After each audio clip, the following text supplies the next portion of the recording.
nods to Bethany and goes, like that, indicating she died. My tongue is so fucking white, man. Like, nobody thought to be like, do you want to brush that fucking tongue off? Okay, let's go wherever you want to go. Oh my God, thank you so much. Let's go wherever you want to go. Throw your hands in there, wave like you just don't care. Dead center, what's your name, Captain? Vince. Vince going first. Give it up for Vince, man. Woo! What's the Nubian? No, that's right. Fair enough. So, for the 25th anniversary, why not include the best scene that wasn't included in the original film, which is, of course, the Fat Album scene? Why not include that? It's funny, I talk about that every night. People are like, if you put any scene back, what would you put back? I was like, oh, the Fat Album scene. There's a sequence in the flick where they're at the strip club and serendipity's dancing and stuff. It went further. You can see it on like the old DVD. Where Silent Bob and the gang got into a fight. And so the gang pulled guns on them, and then Jake proceeds to like just shit talk them. And then he tells Silent Bob to shoot them. And Silent Bob indicates he's never had a gun once. So Jay's like, do you think I would have said all that shit if I didn't think you had a gun? So then the gang is gonna shoot him, but then all of a sudden they're hit by inspiration. And they jump up on stage, Serendipity's inspiration. They jump up on stage, Jay gets behind the two turntables, and Silent Bob proceeds to sing the theme to Fat Album. We thought about like what to put, do we put anything back into the movie? But I always kind of lean toward, this is the movie most people remember. Not everyone gets like the special edition DVD and stuff. So I figured like if we were to put something out there that wasn't the movie they went to see with their grandmother back in 1999. It wasn't the movie they went to see with their fucking cousin, but they couldn't tell their parents and stuff. They would have bumped up against it. So we deferred to the side of like, let's just do the one that went out theatrically. Now, there's gonna be a fucking fat ass steelbook that'll have everything. All the cut stuff and like we went through the process of doing the 4K and whatnot. We did talk about, do we include anything else? And I was like, I'm not, most people will be looking for that movie, man. Like at one time we put out a long ass cut of fucking Mallrats for like the 15th anniversary, and everyone hated it. Because it was like a half hour before they got to the mall, man. Like, I was like, a 2-hour mall movie could work. First cut of this movie was 3 hours and 17 minutes, and I was like, it'll hold. Nice.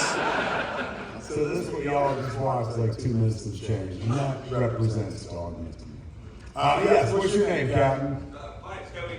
What is it? Cody. Cubby, give it up for Cubby. Cubby's next. He's ready on his fucking feet, man. Go ahead, Cubby. I had heard a long time ago that when this movie first debuted in 1998, there was a lot of 99 protesting. Cubby. 99 Cubby. 99, sir, excuse me. And there was a lot of protesting in front of movie theaters. Can you tell us the story that I thought I heard that you actually joined the protesters with your own signs? I did. I actually did. There was a protest. There were, when the movie came out last time, there were a bunch of people that were kind of not happy that it existed. And so they expressed themselves by showing up.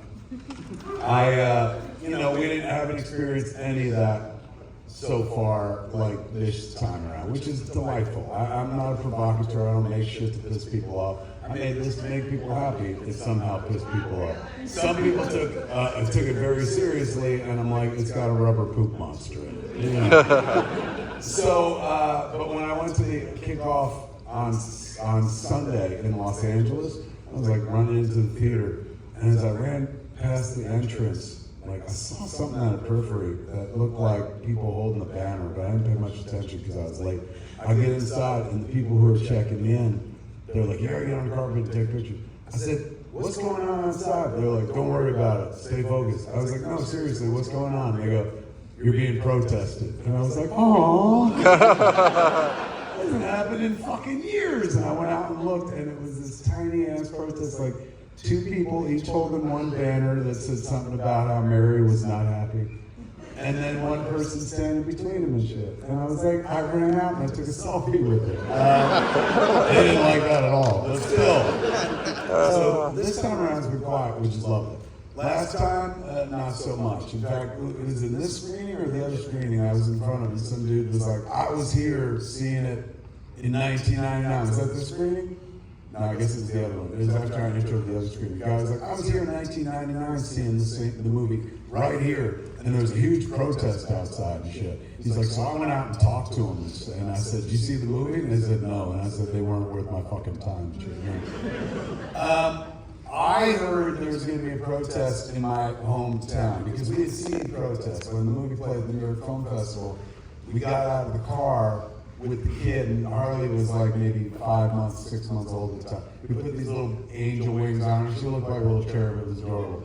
1,000 people lining the streets in front of Alice Tully Hall, weaponizing the rosary at us, praying at us and shit. All my people were scared because they're not Catholic, and they were like, they're saying words at us. I was like, it ain't a curse, it's a prayer. Watch this. Hail Mary, full of grace, the Lord is with thee. You know, I can go back at him and shit like that. So we go inside, and just to tell you like how weird it was back then. Go inside, I'm gonna go introduce the movie. And so I'm gonna bring the kid up with me because she's dressed up in the wings and shit. And Gina Gardini, who was our publicist at Miramax at the time, she goes, what are you doing with the kid? I was like, I'm gonna go up on stage and intro with the kid because after they see the kid, they gotta like the movie, right? Like, fucking, it just makes it easier for them to watch the movie. And she goes, I just feel I have to tell you that anybody can buy a ticket for tonight's event. And I was like, yeah, that's why it's sold out. It rocks. And she goes, no, anybody can buy a ticket for tonight's event, including people that don't want to see this movie happen. And I was like, well, I'm not sure what you're getting at. And she's like, you're telling me you're about to go on stage with your daughter. I'm telling you, think twice because anybody could be in the audience. And I was like, don't fuck with me like that. She's like, Kevin, I'd feel remiss if I didn't say anything. You went out and something bad happened. I'm not telling you what to do, but just know that anything's possible. And so for a moment, I was like, do I not bring her out and shit like that? And then I was like, you know what, if I fucking leave her behind, the terrorists win. So I went out, and I was holding her, but I'll be honest with you, man, I was using her like a human shield the whole time. So it was crazy, man. I'd seen protests, and like when we went and played at Cannes, they installed metal detectors in the Palais Theater for the first fucking time ever and shit. So I knew there were some people who were upset. When the movie opens wide, and it's opening in our neck of the woods, man, where I live, I read in the paper there was going to be a 15,000 person protest. Now, 15,000 people in my neck of the woods is my neck of the woods. That's everybody I know, including my mother. So naturally, I was a bit interested in shit like that. And after Columbus was promising 15,000, I was like, oh my God, fucking, like, I gotta go see what this looks like and shit. I can't, like, that's everybody I fucking know, all my teachers and shit. And so Brian Johnson, my friend, was like, well, we can't go, you'll stick out like a sore thumb. I was like, not if we're protesters, man. And he's like, how do we protest? I was like, we just carry signs. It's that fucking simple. So we got big pieces of cardboard and wrote to hell with Dogma on one of them and Dogma's dog shit on the other. We got glue and fucking put sparklies on that shit, colored in all the letters. It were works of art and shit. Then we drove over to the theater, my wife was with us, and when we pulled up, we saw not 15,000, but 15 maybe. People on the older side, senior citizens and whatnot, and they were nowhere close to the theater. If we weren't looking for them, we would have missed them. They were in the dark right by the fucking beginning of the driveway at the road and shit like that. They weren't allowed to be near the theater for whatever reason, legal reasons and shit. So their protest was so far in the fucking back, not what they promised at all. Looked like a big bust and shit. So Brian and Jen were like, what should we do? I was like, well, they need bodies. Let's join them. How sad that is. So we took our signs and we went to join them, and Jennifer like stood behind in the car and took pictures from afar. There were two very blurry, almost Sasquatch-like fucking photos of me and Ryan holding our signs, but you could see the signs very clearly because they were in white and shit. So we're standing there. Ryan doesn't know the rosary and shit, but I do, so I'm able to follow along and fucking pray with him and shit. So I'm like, Hail Mary, full of grace, the Lord is with thee. And Brian's just like, hum. 15 old timers. They got crucifix with them. They went through the problem of actually bringing a fucking crucifix and shit like that. I thought that was kind of cool. The difference between cross and crucifix? Jesus, yeah. Jesus is on a crucifix. So not only was it just a cross, they brought the Lord there with him. So I was praying up the storm with him and shit, and all of a sudden in the driveway, we see news van pulling. Now, in our neck of the woods, we get the news feed from Manhattan. So we get like ABC, CBS, NBC's all out of Manhattan. We don't have local Jersey versions of that shit. So a news van is a noticeable thing in our neck of the woods. This is from Channel 12, and I was like, holy shit, man. Fucking like, they exist? Who knew and shit. News van pulls up, two people get out. Lady journalist, she's got like a clipboard. And then the guy gets out with the camera. They look at our sorry ass, fucking protest, and they too are disappointed. They read there's gonna be 15,000. This is not that. So they're a little fucking deflated and shit. So they start looking up and down our line to see who's the person they're gonna go talk to, who's gonna say the worst shit. So you can see the lady with the clipboard is looking up and down the line, and she looks past everybody, and then she hits me, and we make eye contact. So I'm looking right at her, going, Hail Mary, full of grace. And then she moves on, and then she doubles back to me. Then she looks at her clipboard, then she fucking looks right up. And she beelines straight fucking to me, man. Gets right up to me, and she goes, are you him? And I was like, oh, that's him. Yeah. Oh, I love it. Little Catholic joke. So she goes, no, you must be him. I said, no, I'm not him at all. She goes, if I held out one more time, a cock would have crowed. So she goes, can I interview you? I said, absolutely. And so she brings the guy over, she waves up to the cameraman. Cameraman comes over and he looks at me real hard and shit. And fucking goes down. And so he turns on the light and she goes, what are you doing here? And I was like, we're here to protest this movie. And she goes, why, have you seen that? I said, no, but I've heard things. And she goes, what have you heard? I was like, nothing good. And she goes, what's your name? And I said, Brian Johnson. Nice. Brian Johnson's like, hell man, So the lady spent the next 5 minutes after the camera went off begging me to admit that I was Kevin Smith. And I was like, I'm telling you, I'm not the guy. I said, I get this all the time. I said, but I'm not the guy. I don't like his work. I really didn't like that fucking mall movie. So she fucking finally leaves and stuff. And we all go home. Eventually the protest breaks up. And I remember I asked the kids again, they were all fucking old timers. I was like, hey, are we gonna do this again tomorrow? And they're like, no. I was like, well, how are we gonna stop this? I was really disappointed in their lack of enthusiasm. So I went home and, we were giggling about it and whatnot. 11:15 that night, my mother calls me. And when I see my mother's number, I get real fucking nervous because, oh my God, something's going on. I said, Ma, you all right? She goes, oh my God, I'm Tiger, I'm fine. But I was just watching the news. And she goes, there's a boy on TV, has Brian's name, looks just like him.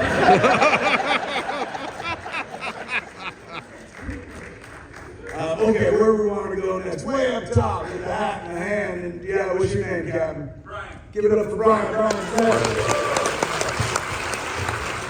This has been one of my favorite things of the tour. The tour is all across AMC theaters, man. It's been lovely and shit.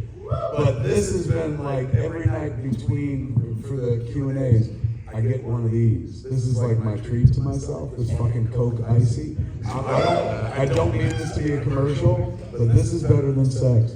That's an endorsement. Go ahead, Brian, what's up? Excellent jersey, by the way. After 25 years, how has your relationship with the movie changed? Obviously, Alan not with us anymore, George not with us anymore. Yeah. How does, when you watch it now, do you have different favorite parts? Or how has your relationship with the movie changed over the years? It's been, I've had this a week to live with it and kind of watch it and imbibe it again. Like when you make a flick, it's like one of your kids, right? So I can sit in the back and remember not so much what you're seeing, but what you're not seeing. I remember every single line lift I made, like to get down to the running time and shit. So I see the mechanics of it. I see all the way back to the inspiration. I remember sitting in church when they told us in 1983 that it was a centennial celebration for our parish, Our Lady of Perpetual Help. And because of that, there's going to be a holy day celebration with a plenary indulgence. And, you know, we were like, what's that? And like, when you walk through the doors of the church on this day, all of your sins are forgiven. And naturally, that captures the imagination of a child. Catholic school and Catholicism is all about rules and structure.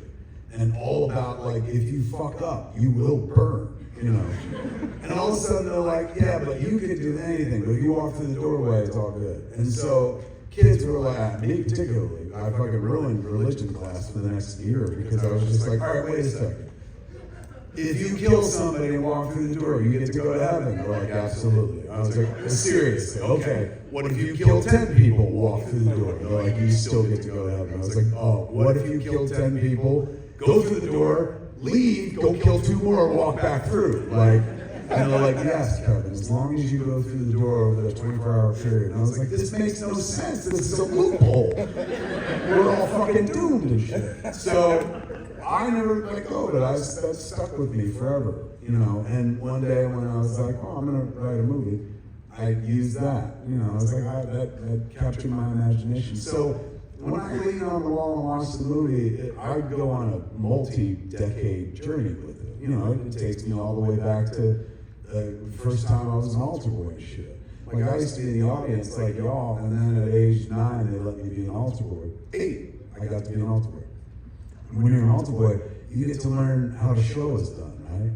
Like, I used to sit in the audience, and then priests would be doing the transubstantiation. If you don't know, if you're not Catholic, that's when they take the host and it turns in from a wafer into literally the body of Christ, because we all believe so fucking much. So my man lifts it up, and I don't know if it's the same in every church, but in our church, whenever he lifted it up, you would hear bells ring. And as a child, I was like, that's Jesus. You know, holy shit, he's here. And fucking, you know, just like in a haunted mansion, they're ringing a bell and shit.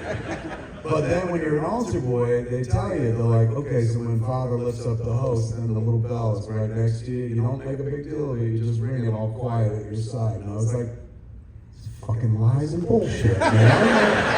Yeah, you thinking it was Jesus the whole time. It's fucking one of me sitting there going, So I see all of that, man. So my relationship with the movie is complex and goes back very far. What I've been thinking lately as I've been watching it for the last week with y'all and whatnot has been like, oh my God, that's the movie where I met Jennifer, and that's where I impregnated Jennifer. And, you know, when we were mixing the movie up at Skywalker, Jennifer was like, oh my God, if we ever get married, we should do it in a place like this. And I was like, yeah, we should. And 2 days later, we got married up at Skywalker and stuff. So it's not just the movie, it's the life that was attached to the movie. Then, to make it even fucking more meta, man, because I lean on the wall and it's like $19.99 for a few hours every night. This, notwithstanding, almost every one of these I've done so far, the AMC has been at a mall as well. So I'm getting like Mallrats flashbacks as well, man. Like, I gotta call my therapist, man, because I'm a But the movie itself, I love dearly because it reminds me of the kid who wrote it. The kid who wrote this believes in everything that you fucking see here. Say it again? Who wrote it? Did you? I know we cut the credits off. I did.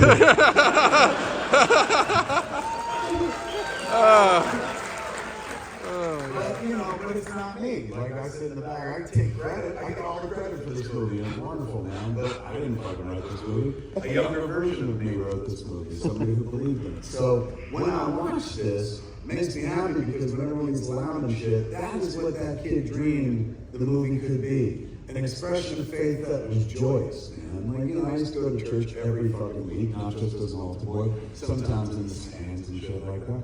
And nobody seemed happy to be there. As Serendipity says, you know, in the movie, you don't celebrate your faith, you mourn it, you know. But I knew my Bible. Fucking, I want my shit to be like King David, dancing in the streets, singing the song of my faith. Because I believe that fucking strongly. So this movie is written by somebody who believes everything. And this movie is directed by somebody who believes in that as well.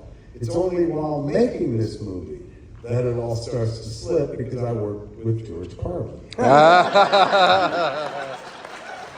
That'll do it. I'm a grown-ass man. I'm not laying at a George Carlin's feet at all. I made my choices and shit, but, you know, there was a big moment for me on the set of Dogma. George Carlin, one of my favorite human beings I've ever met, one of the smartest human beings I've ever met, and before I even knew him, I was always a big fan. George Carlin was a gift to me from my father, the kind of thing that a father passes on to his son or whatnot. You see movies, sometimes you'll see like fathers sit down with his son and be like, you're old enough to have a beer, and they share a beer and shit like that. My man didn't drink beer, so we never had that moment and shit. What we did share was movies and comedy. And he gave me Carlin as a gift. And he gave me Carlin and Carnegie one day. He'd give me comedy albums all the time.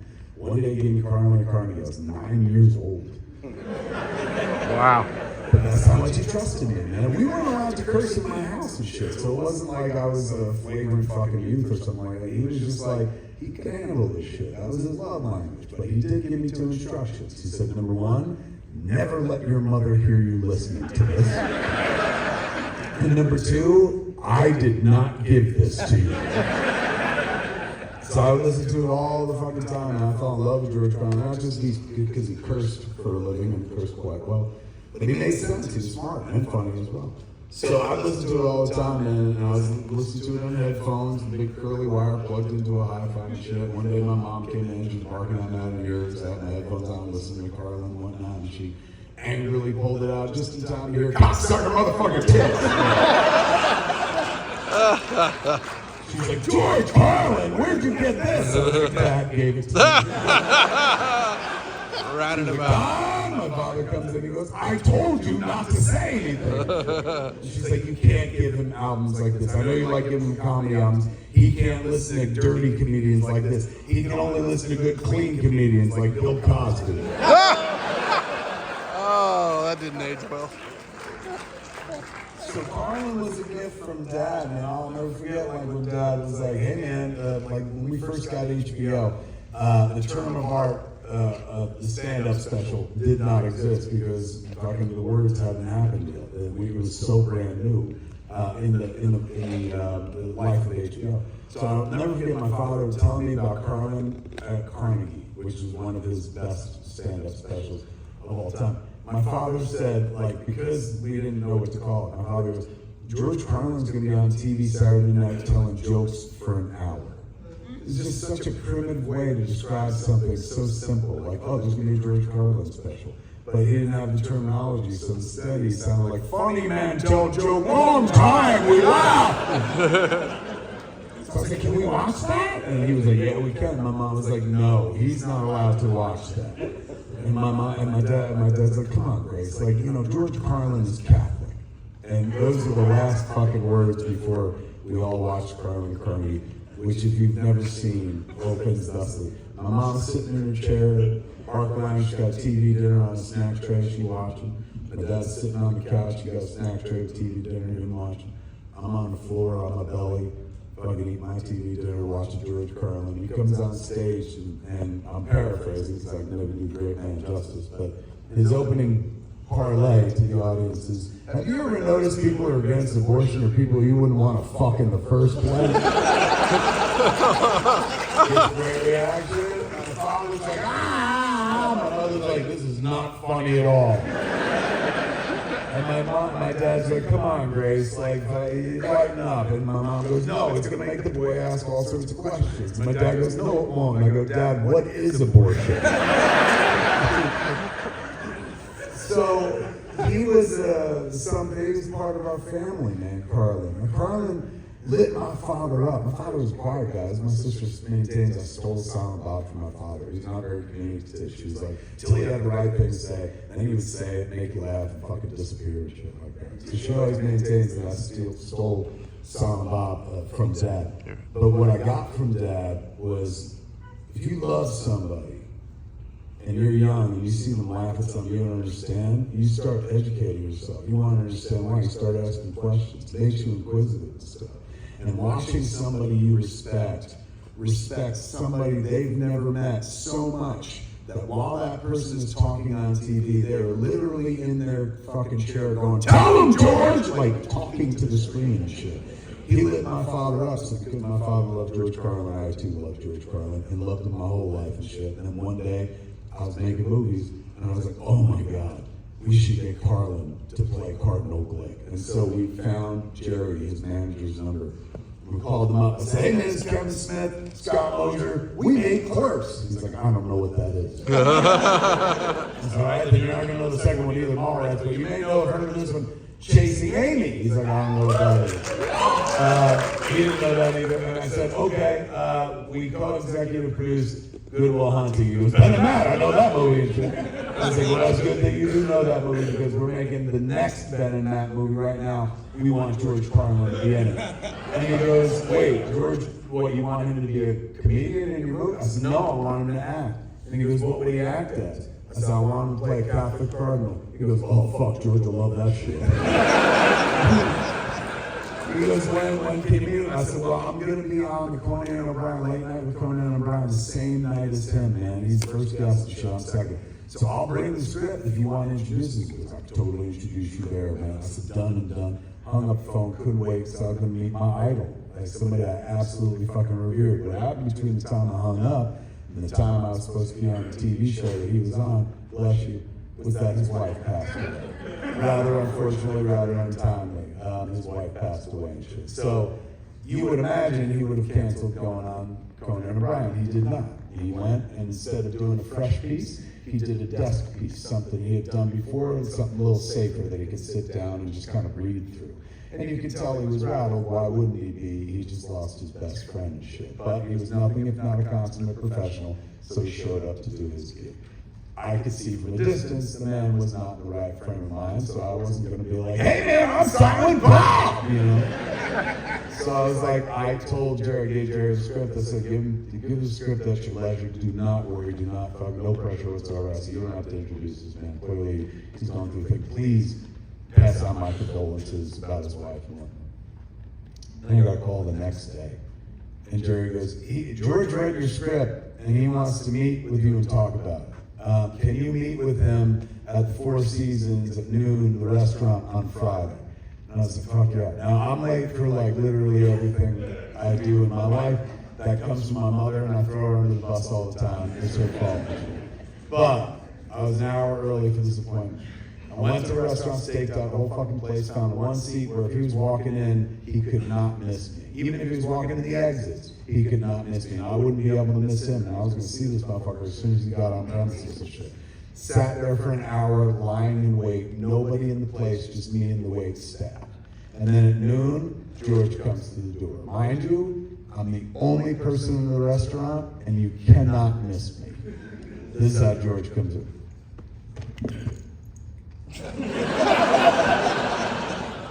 Then he heads straight to the table and goes, Kevin, George Carlin. I said, I know who the fuck you are. So I'm a huge, huge fan. He goes, I can tell because I read your script. And I was like, oh, you read it? What'd you think? And he goes, I kind of think I'm responsible for it. I was like, well, I am a big fan. He goes, big fan. Kevin, there are sections where I believe I deserve co-screenwriting. So we can talk about that, man. Are you going to be in the movie or what? He goes, that's what I would like to talk to you about. He goes, as you probably heard by now, my wife passed away rather untimely a couple weeks ago. I said, I heard, man. I'm so sorry about that. He goes, me too. I'm going to miss her. She was a cool lady. And because of that, I'm really not ready to take off my wedding band. It's just too soon. It's not something I'm ready to commit for, even for a motion picture. And he goes, now I know if I'm playing a Catholic cardinal, I can't be wearing a wedding band. So we're at an impasse. I was thinking about it last night. Came up with a solution, wanted to run it by you, and if you could work with this, I think we could work together. He said, if I could wear a Band-Aid around my wedding band, then I can keep my wedding band on while being in the movie. Now, it'll look like my character's clumsy, and maybe that's not what you want for Cardinal Glick. You know, people thinking that he's cutting his finger, maybe Band-Aid is unsightly in the movie, I don't know. But he's going, if you could see your way clear to let me wear a Band-Aid around my wedding band, then I'm pretty sure that I could be your Cardinal Glick. What do you think? And I was like, I think I wish you were my fucking father! I was like, that was the most beautiful shit I ever heard. You can wear as many Band-Aids as you want, man. he was in and he came and joined us and shit like that. And so I got to work with my idol, who was also raised Catholic. If you know George's material, a lot of the early stuff deals with his Catholicism and whatnot. So whenever he was on set, not only was I there as a George Carlin fan, I was there to be his director, but I was also there to talk to a fellow Catholic. And, you know, George is famously a lapsed Catholic, and I was still waving the flag. So I'm directing them at one point. We're doing the sequence outside the church when Ben and Matt show up and start snapping necks and shit like that. So we're standing outside talking, and he was asking me a question about catechism, and I was just like, oh, well, fucking like, and I actually told him the story of plenary indulgence, 1983, the story that I told you and shit. So as I was sitting there talking, he was looking at me like the way you look at a kid who over-explains Star Wars to you. And finally, he goes, you really believe in all this stuff, don't you? And I said, yeah. Like, you were raised Catholic, you don't? And he goes, no, I'm smarter than that. And that was the beginning of the end, man. Started chipping away. He didn't do it intentionally, and to be honest with you, he did less damage than doing 12 years of Smodcast with agnostic Scott Lozier did to me, man. That'll take it out of you as well. So having him there was absolutely fucking everything. And if I was gonna lose it to anybody, my faith, he would be the one that I was just like, take it, Dad. Oh, wow. But I miss it, I'll be honest with you. Like, I don't, I'm not one of those people that's like, oh, you know, I would never say what he said. I miss it all the time. I still wish I had my faith. It was so beautiful when I knew what the future was. There was so much peace, so much more peace to give it over to somebody else. I don't know if anybody else feels the same way, but life is very fucking hard. And I understand exactly what faith means to people, exactly what Jesus means to people and stuff.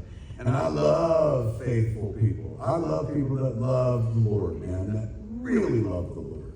I'm talking about people you can see true faith in their fucking eyes and shit like that. Oh, I love those people. I got nothing but patience for them, nothing but time for them, nothing but respect for them. Now, you take Jesus and tell people he's the reason you can't fuck who you want to fuck, I have no fucking space for you in my life. You can't weaponize something that beautiful. At least in my book or shit like that. So as I sit here and watch the movie night after night, I reconnect with the kid who put us on the journey, the kid who believed in everything. And I'm happy for him, because what he dreamed about in this movie is people would receive it the way it's being received now. It's not like they didn't receive it well back in 1999. They did. We got great reviews and shit like that, and it made money, and everyone was happy. But for me, for the last week, being here with y'all and fucking listening to people in the present interact with this relic of a fucking movie, still find relevance in it, and still, like, we're not all cringing going, well, it was the 90s, you know. It actually holds up, and the Gale wins in 2025.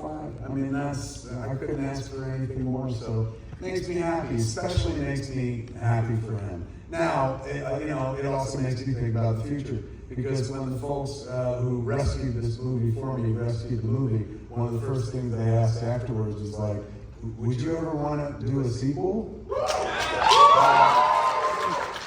It raises an interesting question, because the kid who made this movie doesn't exist anymore. So if I'm making a sequel, it's already going to be at a deficit, because it won't have the faith behind it that this movie had. This movie, likes to be funny and shit, but it believes in everything it says. So I can't write that again. That's impossible.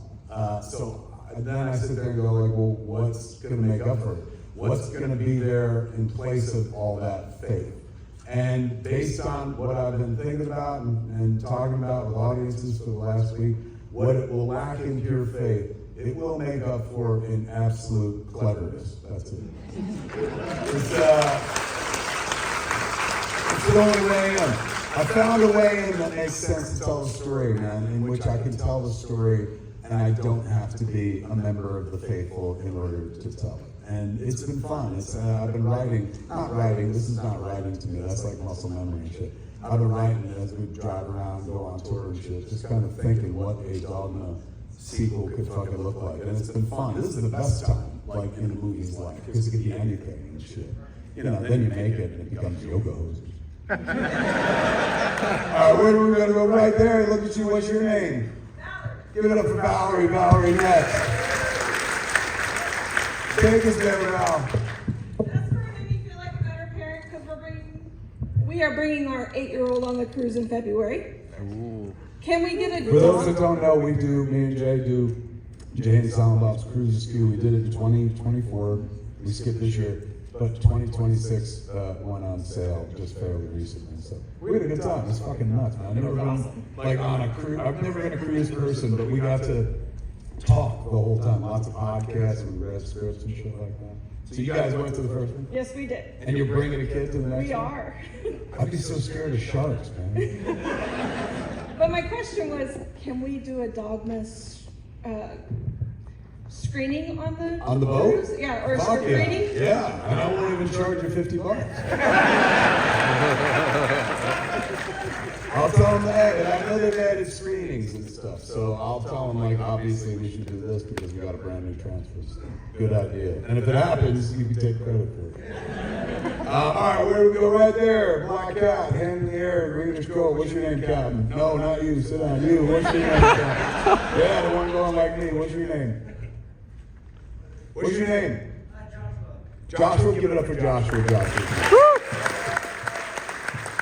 Take us there, Joshua. I'm not bored. I just gotta keep an eye on the time. We're 35 minutes in. Go ahead.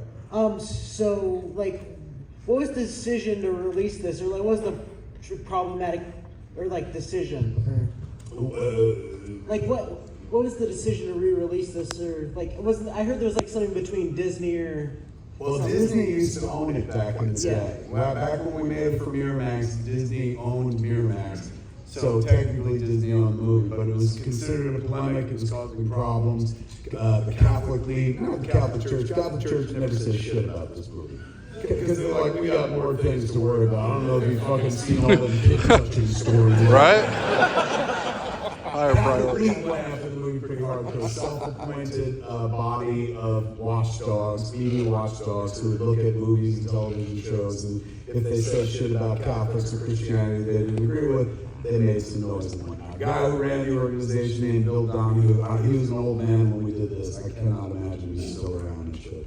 But he used us as like fodder, grist for the mill, and campaigned off of us for a while. We got 400,000 pieces of hate mail, 3 legit death threats. Wow. One said, and I'll never forget it, man, I memorized it because it was fucking haunting. Said, you Jews better take that money you stole from us and start investing in flak jackets because we're coming in there with shotguns.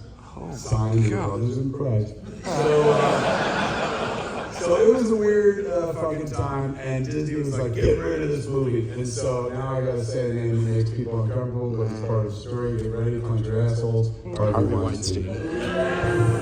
Who indeed? Harvey Weinstein personally buys the movie and then leases it off to Lionsgate for theatrical distribution and Sony for home video. It was the first Lionsgate movie that ever made $30 million, like the most money they'd ever made. They took, don't applaud, years later they made The Hunger Games. It all worked out for them. It was their first $30 million gross. They took out ads in Variety, they were so proud and shit like that. So after those deals lapsed, the guy that owned the movie didn't make further deals with it because he was too busy, doing things we read about later on in the newspaper and shit like that.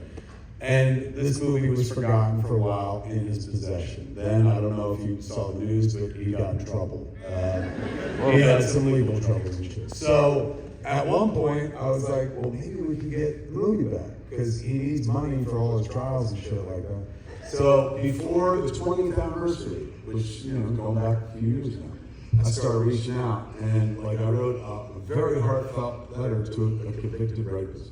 And I said, you've made many movies. I have not. I've only made a few. This one is tied up with the faith I was raised in. This one's tied up with my father who's dead. So since you're not going to do anything with it, can you please sell it back to me? Sell me my movie back, and I offered $250,000. I didn't get a response from him. I got a response from his lawyer. His lawyer was like, absolutely not. Wrote another letter, offered $500,000. And got the response, no. $500,000 is about the best I can do if I liquidate fucking everything and shit. I'm not rich and I live hand to mouth. That being said, I do know some people that would like to see, you know, would have a vested interest in seeing Dogma have a future. I reached out to Benjamin. Then I was able to go back in and be like, we can offer you $1 million, and we were still told no. So that was it, man. I've done my best. I heard that he was looking for fucking $5 million, and I was like, look, I love that movie. No movie's worth $5 million, man. You could live in $5 million and shit. So I had to let it go, and that was that. So this is about, oh shit, 8 months ago, 6 to 8 months ago. Get a phone call from this girl who's like, hi, we bought Dogma. Can we talk to you about it? And I was like, you have my attention. And so I went to a meeting with them at this place in Los Angeles called the San Vicente Bungalows, where people go and have meetings and shit. And it was this girl named Alessandra and this guy named Day. And they were sitting there and talking about, okay, here's the story. And this is the story I was told. It's so fucked up. After all that time, I was trying to get the movie back. He is facing more legal troubles. He's going back into court, I guess, with a new accuser or whatever, so he needs more money. So he liquidated everything he had, and he found a tranche of movies that he personally owned, which included like 7 karate films, which I guess were bought in the wake of Kill Bill. So he was distributing like Shaw Brothers movies, or talking about doing it at one point. Michael Moore's Fahrenheit 9/11, which he also bought back personally because Disney was like, get rid of this. Larry Clark's movie Kids, which was Rosario Dawson's first movie, and then Dogma. So they bought this bunch of movies without knowing what they bought, and they were going through them, and they were like, Ben Affleck's in this one. That's it. And then they were like, we looked it up and we realized this was a movie that had something to do with it. So we were like, would you like to be involved in it? And I was like, I mean, yeah. I said, well, what happened to all the other movies? Like, we sold those off. I was like, well, can I buy this one? They're like, no, we're keeping this one. Of course. And they were like, you do whatever you want with it. And so I was like, all right, fucking, like, this, if it were mine, this is what I would do. And so that's the way it went up until, like, I mean, shit, it's been coming together so seat of our pants, like, no bullshit. What was it? 6 weeks ago, we were all on a phone call where I was like, oh shit, Easter's on 4/20 this year. And then, like, within a few weeks, we organized the whole fucking tour and kicked it off on 4/20 and shit. The AMC folks have been absolutely fucking wonderful.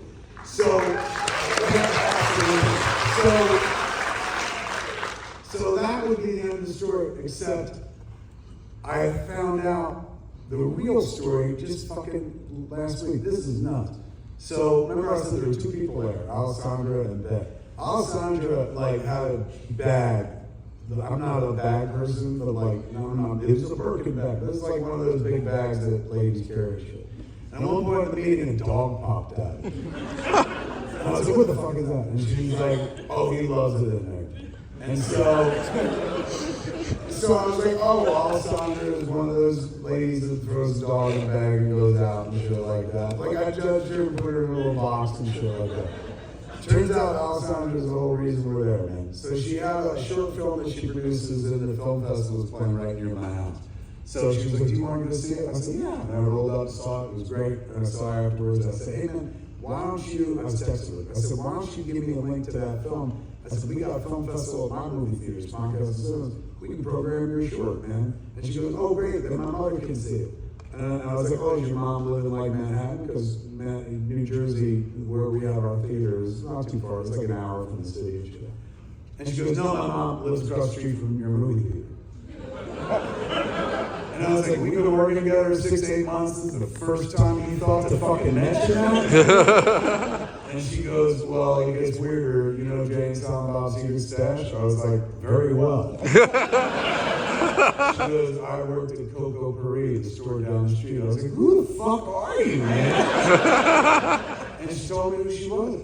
She was a little girl who at 10 years old saw Dogma and fell in love with her. Mom like let her watch it and shit. And she's like, I was obsessed with that movie when I was a kid. It's like then I went off and had a life and shit. And then one day I was sitting around watching TV and I saw you doing an interview and you were talking about how you were trying to get Dogma back but you couldn't get it back.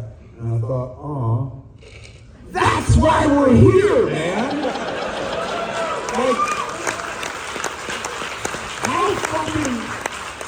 how powerful do you have to be to manifest all of that from like, like, you know, I've been in the business 31 years, I had connections, I know fucking famous people and whatnot, I had muscle, I thought I had juice, I couldn't make nothing happen with fucking Dogma. But her, Alessandra from the sidelines going like, I bet you I could do something. You never know what it takes, man. A fan made this shit happen. We're living in her fucking dream and shit. So, once they were like, what would you do with it? I was like, hey man, I'll do anything to try to get your fucking loot back one now. And the tour has been great. Like the tour, by the time we go to the tour, it's like $500,000 right there and shit. So then when the movie comes out on June 5th everywhere, there's a good chance she's gonna be able to make the loot back that she put into the fucking flight. I hope she does, because I don't have any money to give her. I'm so glad that she didn't take me up on me going like, I'll buy the movie. She was like, no, it's okay. I didn't have the fucking money, man. I don't know what I was gonna do at that point and shit. So it's crazy, man. We're living in Alessandra's dream. The whole time I've been going around screening after screening, fucking facing happy people and shit like that. All because of her. She's a wonderful person. So she's not here, but give it up for Alessandra. All right. What's your name, Gavin? Billy. Give it up for Billy. Billy next. Look at this chasm between us. Come join me, Billy. Alright, so, trying to be a little misty about this, but I've been a fan since way longer than I was probably old enough to be a fan, and a few years back, a couple years back, going through some upstairs and some financial junk and lost my dad to a heart attack. It was one of those times where, you know, it's hard to smile, and I just, you were remiss if I didn't take this moment to tell you, man, I love that, you know, and your work, obviously, and I feel like someone needed to tell you, like, thanks so much for all the joy you bring us. Even in times when it's hard to smile, you're bringing smiles to people, man.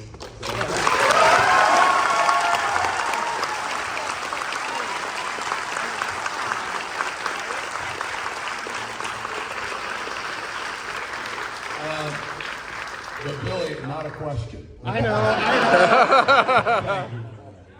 Right there, what's your name, Captain? What is Brady? Give it up for Brady. Brady next, man. All right, Brady, are you going to say something as nice as what Billy said? Set the bar high. Brady's come with the truth. Hit me, Brady. So there's a song that has a line from Dogma. It's by Kanye West, and I was wondering like if you even knew about that to begin with. I mean, I'm alive in the culture. I hear things. I didn't know in advance, but then one day when the song, as the kids used to say, dropped. My socials, as the kids still say, blew up. As the kids once said, but don't say it. So I was alerted by others and instantly like clicked on a link and heard that and was like, oh, we're gonna be rich. Because he didn't ask for permission or nothing like that. He just fucking did it and stuff. So eventually they had to get permission and Jay had to sign up. We didn't get rich at all. I wrote the line, but for some reason they gave Jay the money. So he got a little bit of coin, and I guess we get a little bit of coin for time immemorial, you know, whenever it happens and stuff. But no, there was no permission asked whatsoever, and it's we were told it's shocking that we even got, you know, a percentage or Jay got a royalty or something like that. So like you're not gonna take it away, like the song, you're not gonna someone take it down or anything, or? He did it. It happened. So he did. And I don't own the movie. The people that own the movie, though, they're trying to make money back on their investment. They got paid, so they were like, there it is. And they were told by the lawyers, like, you might as well get paid because he's never taking it out of that song. So it's already happened. Take the check and shit. So they took the check. All right, thank you. Yes. Kanye fan?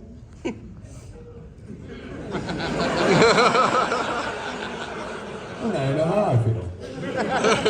All right, where are we going next? Way up top, right there. What's your name, Captain? Yeah, you. Yeah. What's your name? My name's Elena. Give it up for Elena. Elena's next. All right, Elena, take us there. I'm going to top, but not because you're bored, just because we got to make sure we're not going to miss the next kids. All right, we're good. Go ahead. You're cool. Let's bring it back to the ladies in the film. You said you were practicing faith during this time, still into the Catholic Church. As we know, the Bible says women can't preach over others, women can't say anything in charge. So what influenced your decision to work with minorities and putting those that have been typically othered by the Catholic Church at the forefront? And then also, who was the most fun to smoke with out of all the women? All right, wait. What was the first one? What was the? Women at the forefront. You put women and minorities at the forefront at a time when the Catholic Church is all about rich white men, which is completely against the faith. I read the Bible as well. They made us, and when it comes to the Jesus stuff, he was like way into everybody else, but the majority. It seemed like, they were represented by the Pharisees and the Sadducees and whatnot, and he didn't really truck with them as much as he trucked with everybody else. And that was one of the things I always loved about the story of Jesus. Was like, wow, he would have been cool with me and my friends. Like, that's real neat. So for me, that was a no-brainer to represent that version of Jesus, because that's my Jesus. Everybody got their own version of Jesus. That's the one I lean toward, man. The one that's accepting of everybody. The one that hung out with hookers and shit like that. In that way, I want to be like Jesus. As for why I like women, like, my whole fucking life has been controlled by women. Like, my father, God bless him, was a dear man and shit, but my mom ran my life and still does. And then she handed off to my wife, and she's been running my life ever since. And then we had the kid, my daughter, and she runs shit. So I respond insanely well to women and female control. I know nowadays that makes me a fucking cuck or a soy boy, but I get laid, so fuck them.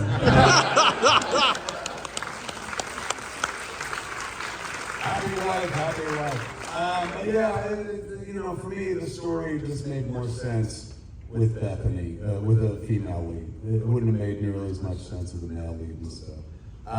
Especially because,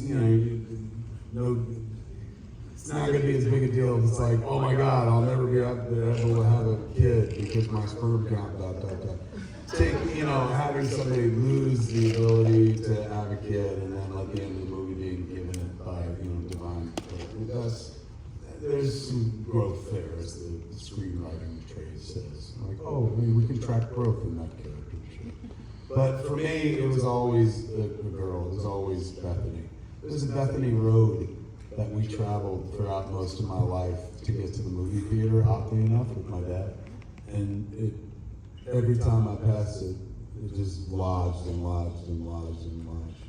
I never did like a deep dive to see what it meant, and I've never met a Bethany in my entire fucking life. But yeah, fucking there's my hot take right there. Never met a fucking Bethany. But I'm glad that this one's in the movie. He's a good man. It really sticks out. And honestly, as I watch the movie night after night, my respect for Linda just grows immensely. It is the least showy performance in the movie, but it grounds the entire affair. She's everybody's way in. You know what I'm saying? Nobody's like, the dead apostle is my way in, and fucking barely anybody's like, Jay and Silent Bob are my way in. Bethany is the way in, and she does such a great job grounding the movie, playing Marilyn amongst all these monsters and shit. All right, where do we want to go next? Dead center right there, black hoodie. What's your name? Caleb? Yes, sir. The Bible. Give it up for Caleb, man. All right, Caleb, what you got? I just wanted to ask, I know this film faced a lot of controversy, and I know with Chasing Amy, you also faced controversy with the queer community and the representation of lesbian women. How do you take that criticism and not take it personal and an attack on your character? And last question, I don't know if I ever get this opportunity again. I was wondering if you could sign my 10th anniversary edition of Clerks on DVD. Bray, if you make the long trek down here, I definitely will do that. But as for how do I handle the criticism, we didn't catch a lot of heat for Chasing Amy when Chasing Amy came out in '97 because their internet wasn't as proliferate as it is now. But later, years later, we started kind of catching shit for it from people who weren't really around when the movie came out and the movie didn't age that well for them and stuff like that. But I did catch heat back to back with this movie. And then oddly enough with James Silent Bob Strike Back, which I thought was going to be the movie that would keep me away from like getting heat like I did in this film. As for how to take it or how I took it, that's why I've waged war on the lesbian community ever since.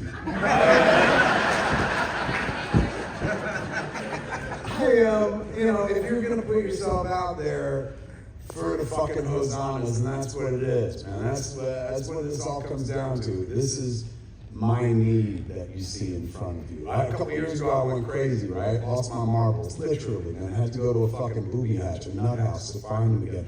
A place called Sierra Tucson. And they did. They helped me collect myself. If you ever feel yourself slipping from the grasp of reality or you're in need of mental health, I don't care how old you are, what gender you are, race, creed, or color, never fucking hesitate to reach out and ask somebody for help. I did, and that's why we're here. But while I was in the movie hatch, they told me that they diagnosed me. They told me I'm a codependent people pleaser. They said, that's your fucking problem. I said, what does that mean? And they said, codependent people pleaser means that I gotta put everyone in this room, I gotta put your mask on before I do mine. It's all about you, not me. Really made sense, man, because this is going a bit far, but fucking, we're here. I never come first, ever. My entire life, and if my wife was here, she would fucking tell you, he don't. That's baked into my personality, who I am. I live to serve. I got a hero complex, so if you've got a problem, instantly my hands go on my hips and I try to solve it for you and shit like that. So, as a codependent fucking people pleaser, you're seeing my need on display. It's not enough to be loved by one person and told that I'm good. I need a bunch of strangers, hundreds at a time, to tell me that I'm on the right path. And you're on the right path. Thank you, but apparently that's unhealthy.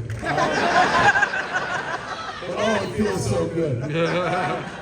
So it hurts as a codependent people pleaser if anyone doesn't connect with the work, right?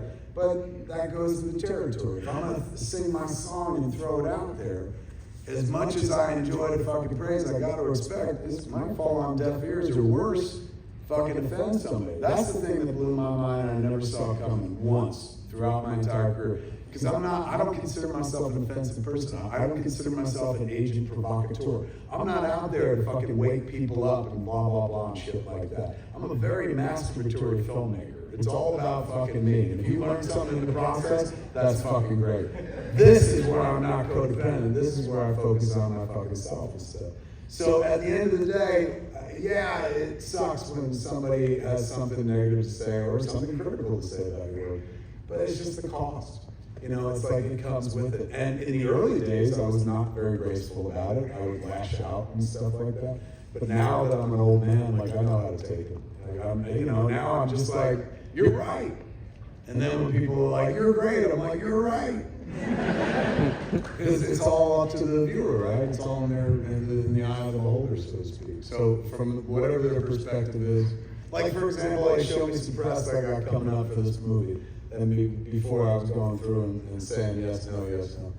And one of the things I saw was Letterboxd. Letterboxd is an app I don't fuck with because once I looked at it and the opinion of my work seemed to be very low. So I was like, I don't need to get involved with yet another fucking social media or anything like that. So they just told me, they're like, there's an opportunity to be interviewed for Letterboxd. And I was like, how? They're gonna put it out across the socials and shit. And the idea is they're gonna read you some reviews of Dogma and watch you react. And I was like, all right, I guess that sounds fun for somebody. But, you know, I'm old enough to be like, I can take it. You know, I'll be able to find the humor in whatever the fuck they say and stuff like that. And at the end of the day, if the cost for being me means every once in a while somebody is like, you suck! I'll tell you what, they're gonna yell that anyway in real life. So at least I get to make movies in the process and whatnot. And chances are, if they tell me they suck, they probably gave me a shot. If they gave me a shot, I got no complaints, man. It's like, thanks for giving me a shot. Sorry I didn't connect. Maybe we'll see you on the next one. Life is fucking long. I've had people come up to me at shows and they're like, I hated all your early work. Tusk is why I'm here. You never fucking tell what it's gonna be, man. My job is just put it all out there and hope it connects, you know, with as many people as possible. Come on down, I'll take your fucking thing. Meantime, we'll go right there. What's your name, Captain? Yeah.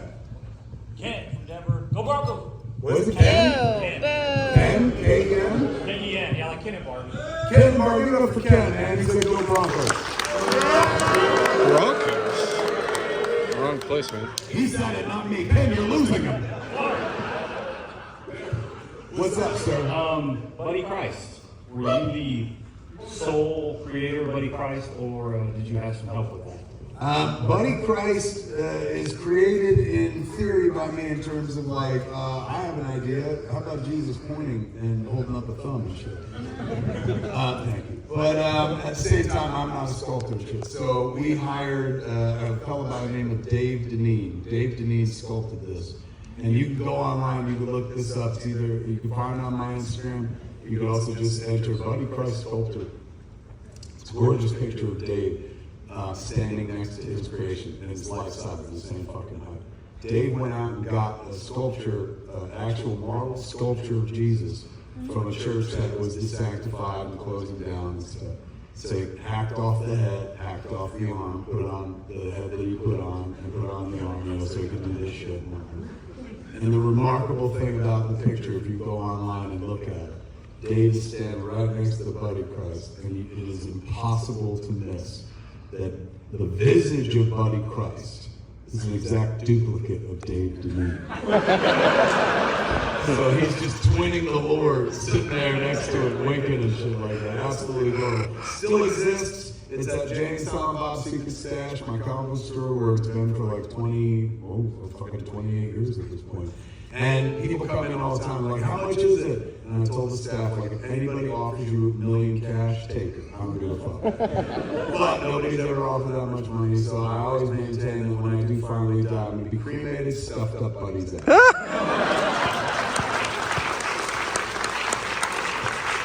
Near, O Lord, to thee, as they say. Okay, way up top, waving hand. What's your name, Captain? Yeah, you. Yeah, you. I'm a Jersey boy, also. Right on. What's your name? I'm Jeff. Jeff? Give it up for Jeff. Jeff is next. I don't think I need to sing, but You can project iron, but go ahead. Yeah. Hey, when you announced that the movie is coming back out, did you get any interesting phone calls from staff, or I'm sorry, from the cast members that were like, "Oh shit, here we go again"? No, but Ben is in a movie right now. He's in The Accountant too. So when we reached out, his team was like, he's promoting The Accountant too. We were like, well, can he promote Dogma too? So like, let him get past The Accountant and shit. So we come out June 5th. By that point, The Accountant will have been out for about 3 weeks or something like that. But it will be interesting because old Ben Affleck and young Ben Affleck are going to battle at the box office. But no, I've been out there with the flick like by myself. You know, I heard from Jason Mewes. I hear from him all the fucking time. But yeah, like the funniest thing he said to me fairly recently was when we were watching the movie at the kickoff of the the tour on last Sunday at the Grove in Los Angeles. He's standing next to me and he leans over and he goes, "I don't think I've ever seen this in the theater." I was like, "What the fuck are you talking about?" I was like, "You were at the New York Film Festival in Cannes." He's like, "I didn't go to either of the screenings." I was like, "What were you doing?" He's like, "Getting high." All right, who got dressed up, man? Who got dressed up? Come on up here, line up here, we'll take pictures while I keep answering questions. Anybody who dresses up for a motion picture has my respect. Anybody that dresses up like my goofy ass characters, they have a selfie coming to them at the very fucking least. Meantime, we'll keep going on questions. Right there, Cap, what's your name? Justin, give it up for Justin. Justin next. Go ahead, Justin, fire away. I'll get between you two. So I saw this movie when Kids, get your cameras ready, and I'll be selfieing ready. I'll be behind you and selfie. So I saw this movie when I was a teenager, and I was, I had a lot of thoughts at the time. I was raised in a religious area. Not really religious myself, but still wrestling with those ideas. And Rufus's line there about it's better to have an idea than a belief has stuck with me through all that time. And that's really what kind of helped build the foundation of what I think now. So what was the inspiration behind that one? The line of it's better to have an idea than a belief. Here, I'll be honest with you, man. I got that from, I attended this program called, my God, it's God herself and shit. And while I was, one more. This is my Stan Lee. Anyone? You're God. Thank you. Come on in. I was doing a program that was called The Forum. My sister, yeah, totally.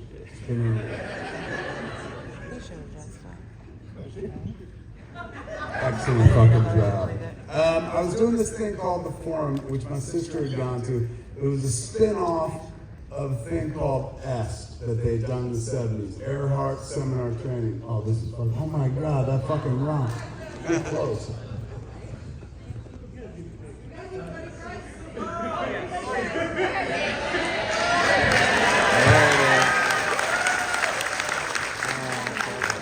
Excellent job. Look how happy you made all these fucking people. All you had to do was point, man. You're pregnant right now? She gonna have a baby!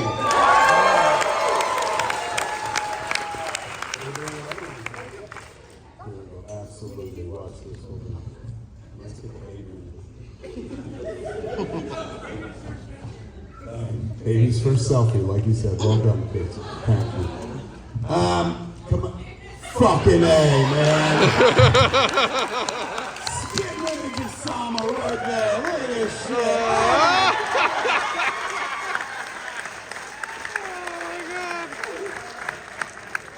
Absolutely fucking tremendous job, man. Fucking positive. Who are you supposed to be? One of the kids? Where's your skates? Oh, he's our third. He's our triplet. Get over here. I'll take a picture of you and these kids, man. Come over here. Go that way. I'll be with you in a second. I'm still judging, man. It doesn't look like cause to me. Like, it makes sense if you dress up, you get a photo. But if you just like, some cats have been coming up, putting their baseball cap backwards, going, "I'm you on a lazy day." Like this is fucking work right here. Uh-oh, the phone's too blurry. Apparently the work is done. Meanwhile, I'm going back here. All right, here we go. We will in a second. All right, here we go, kids. Bang. And ready over here? All right.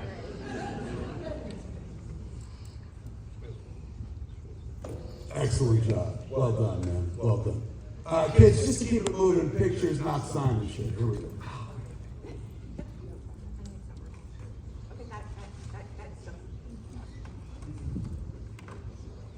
Excellent job.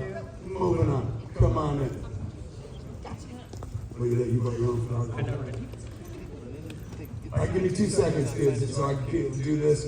What happened? What happened to your people? I thought you were with those guys. All right, here we go. Take a picture. Oh, come here.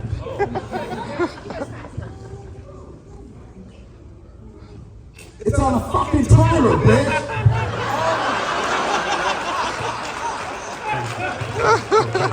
Okay, we'll talk later. 1 second, let me finish talking. So there was a program called The Forum. It was kind of like a Tony Robbins type thing, where they go and they give you a lot of like positivity or for self-empowerment and shit like that. And while I was sitting there, they said, we can break you and remake you in 3 days. And they didn't quite do that, but they did fucking put a lot of cool things out there. One of the things they said was that, like close to that, about an idea versus a belief. And I loved it, even though it didn't come from like my faith or something, seemed to work out. So it lodged in my head 2 years later when I was doing another draft of Dogma. I was like, let me put that fucking in there. That's the thing that people seem to react to the best out of the movie and take with them in their own lives and whatnot. Sometimes you intend a lesson for people to walk away with, and that definitely is one for this. I met the other night, we were doing a screening, and there was a guy who got up and he goes, hey man, remember in Mallrats, like the scene where they see Miss Ivana and she says conflict is only reached, or resolution is only reached after conflict? He's like, I've been living my life by those words for 30 years. Do you have any other good advice for me? And I was like, that wasn't even intended as advice. Like, you built a life on that line? Like, it's fucking nuts. But that line I definitely put out there because I liked it a lot. It worked for me, and I thought other people might get something out of it. It sounds like it did. Come on in, man. Right there, what's your name? Kimonia. Kimonia? Yeah. Excellent job. Give it up for Kimonia. Take us there, Kimonia. Meanwhile, hold on. How are we doing next door? Good. What's this outfit? Where? All right, fair enough. I was 3 when this movie came out, and I am about to be 30 next year. I was raised a Jehovah's Witness, and this movie I was actually allowed to watch with my mom, who was not, and it was a big part of kind of my starting to question my own faith and coming out of that. But my main question is, I'm happy to be a part of that, man. I appreciate it a lot, really. Yeah, for those that want it out, I was happy to be any sort of like, here's a door. Oh yeah. But don't blame me later in life when you're like, okay, where are you, Lord? Kevin Smith! Like, I don't want to hear that shit. What was it like for you at such a young age to be directing and writing for Alan Rickman? Oh, fucking Rickman. Rickman was amazing. Nobody does this version of God. Excellent job, man. Rickman was amazing. Excellent. Thank you. Rickman was amazing. We didn't reach out for him. Rickman reached out for us, oddly enough. Oh, this is the bathrobe.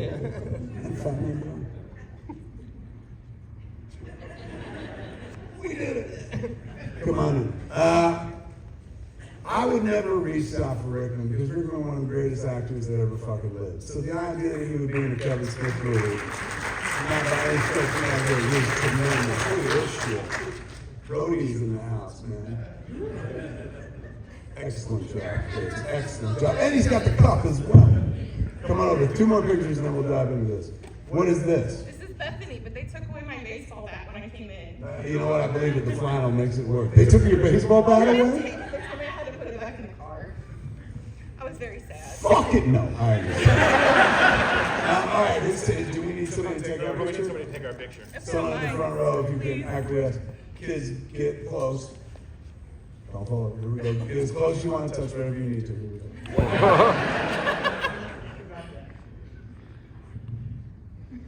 Beautiful job. Excellent job. And our final man. I made that for you.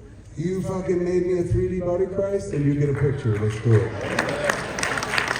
How did we do that? Excellent. Thank you for this, man. Look at that, I got a cool gift.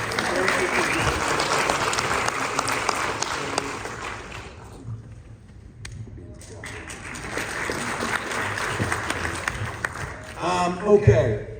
I didn't reach out to Alan, never would have. That would have been hubris. Why would he ever do one of ours? John Gordon, who's our executive Miramax, called me up one day and he goes, "You'll never guess who came in for a meeting." I said, "Who?" He goes, "Alan Rickman." I was like, "Hans fucking Gruber? He came into your building, is it still standing?" He was like, I said, "What was that for?" And he goes, "Well, we wanted to talk to him about this Merchant Ivory movie we were doing, but all he wanted to talk about was whoever directed Chasing Amy." I was like, "I directed Chasing Amy!" He's like, "He loves the movie, bro." I was like, "Let's send him a copy of the fucking script, man. Like, see if he'll want to be the voice of God. He'd be an amazing Metatron." So we sent him the script, and shy of Jason Mewes, the fastest yes I ever got from an actor in my entire life. Like, you know, Jason, before I finished the title, I'm like, "You want to do it?" He's like, "Yes!" So he's just always in. But we sent the script to Alan. He received it that morning. 2 hours after receiving it, he read it, and he called up and said, "Oh, I want to do this, man." So he joined us. And then he was helpful. He was like, "Do you have a God?" And I said, we don't have a God. We're godless." And he said, "Why?"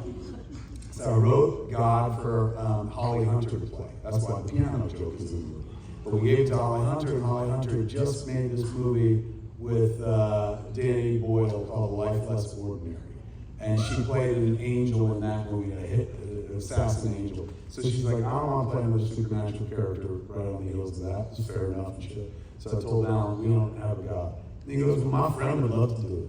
And I was like, "Who's your friend?" He goes, "Emma Thompson."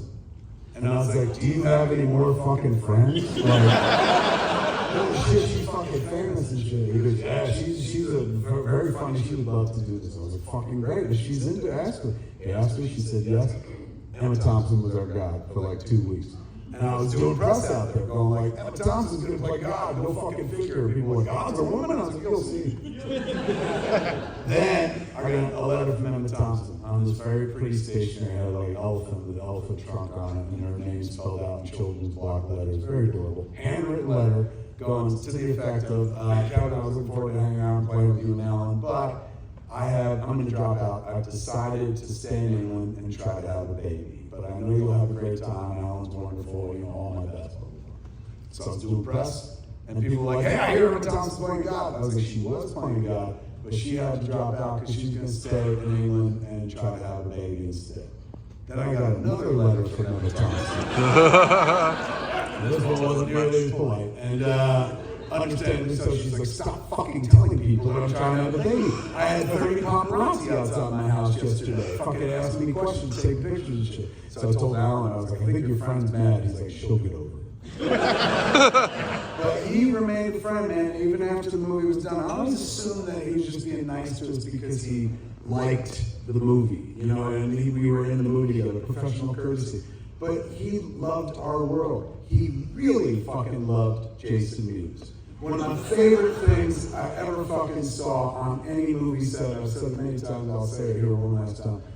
Any movie set I've ever been on, man, it happened on this movie. I set up a shot, we're in the third act in front of the church. And so after the shot's set up, I'm heading over to Snack Canyon table, grab some free fucking food. That's what movies are good for, free food. Heading over to the table, I see on the church steps, weirdest fucking thing I ever saw. Alan Rickman, Jason Mewes, engaged in deep conversation. And I remember thinking, what the fuck could these two possibly have to say to one another?